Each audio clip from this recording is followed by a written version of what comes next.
இறையேசுவில் அன்பிலினியவர்களே, இறை வார்த்தையை மனதில் புதை என்றால் அது வாழ்வு கொடுக்கிறது, வழிகாட்டுகிறது, எங்கும் நம்மை ஒளியின் பாதையில் நிலைத்து நிற்க உறுதுணையாக இருக்கிறது.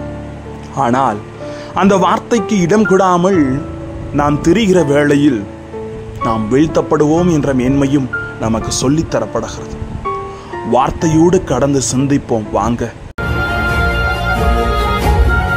இறை வார்த்தையை மனதில் புதைத்தவர்களாய் அருளை நாடுவோம். Praise the Lord. இயேசுவுக்கே புகழ், இயேசுவுக்கே நன்றி. இறைவனின் அருட்கரமும் அருளாசிரும் உங்களோடும் உங்கள் குடும்பத்தோடும் நிறைவாக தங்கிட உங்களை நான் வாழ்த்துகிறேன். அன்பில் இணையவர்களே, பிடித்த ஓர் உணவுப் பொருளை பலமுறை உண்டால் அது திகட்டுவிடும் என்பார்கள். பிடித்த ஒரு படத்தை திரும்ப திரும்ப பார்த்தால் அது சலித்துவிடும் என்பார்கள். பிடித்த ஒரு செயலை மீண்டும் மீண்டும் செய்துவிட்டால் அது பழகிவிடும் என்று கூறுவதும் ஒரு வழக்கமாக இருக்கிறது. ஆனால் எத்தனை முறை அடிக்கடி கேட்டாலும் தெவிட்டாத அமுதாக, ருசி குறையாத தேனாக, புதிய அர்த்தத்தையும் புதிய சிந்தனையும் புதிய உயிரோட்டத்தையும் மங்காமல் கொடுக்கும் ஓர் ஓமை இன்றைய நற்செய்தியில் நாம் கேட்ட இயேசு கூறிய விதைப்பவர் ஓமை. வார்த்தை விதைக்க விதைக்க வாழ்வு வளருகிறது, வார்த்தை விதைக்க விதைக்க வாழ்வு விருட்சமாகிறது, வார்த்தை விதைக்க விதைக்க எழுச்சி உருவாகிறது என்ற மேன்மை என்று நமக்கு உணர்த்தப்படுகிறது.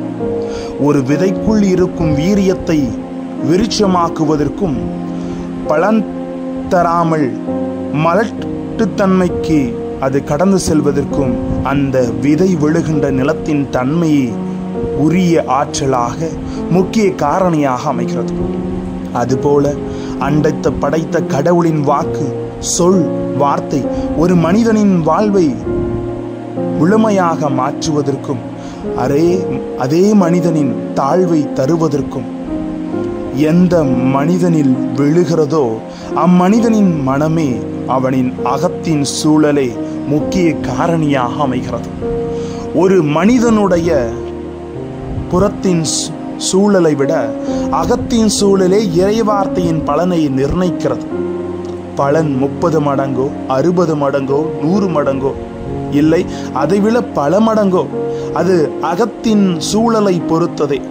இந்த அகத்தின் சூழல் தான் நாம் ஒவ்வொருவரையும் வித்தியாசப்படுத்துகிறது, நாம் எப்படிப்பட்ட கிறிஸ்தவர்கள் என்பதை வெளிப்படுத்துகிறது.